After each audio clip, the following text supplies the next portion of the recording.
welcome again to my section on the Godhead and the Program. And in this episode, we come to the Godhead called Mitra.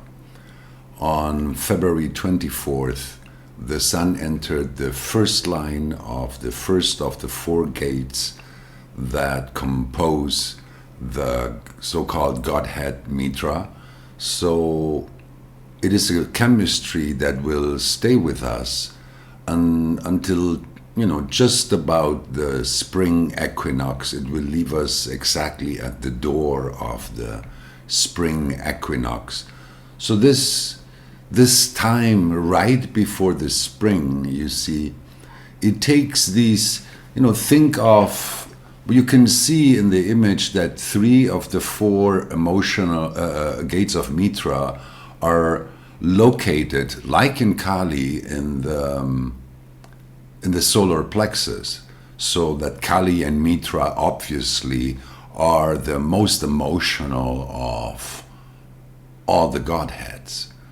And what makes them so different is that whereas Kali, the 3 gates of Kali in the solar plexus are pointing downwards towards the root, the 3 gates of Mitra in the solar plexus are pointing upwards towards the throat. And of course, this represents 2 very, very different, almost opposed ways to process the emotional wave.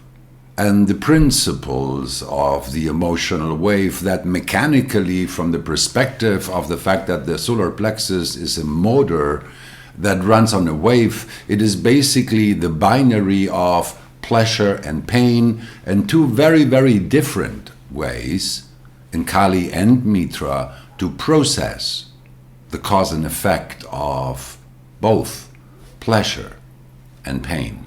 You can see that where in Kali, the pleasure-pain principle was connected to the gate 13 in the self, the past, the tradition, the pleasure and pain principle of the 3 gates of Mitra. They're connected to the head center, to the gate of doubt. And doubt is the fuel of logic, and logic is the way in which we look into the future. So in a way, it is almost like everything that Kali wants to preserve, Mitra would like us to transcend.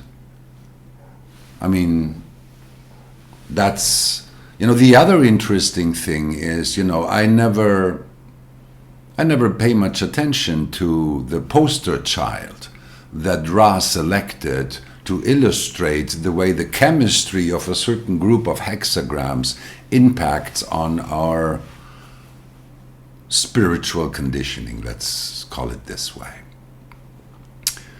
But I always do a little bit of research, and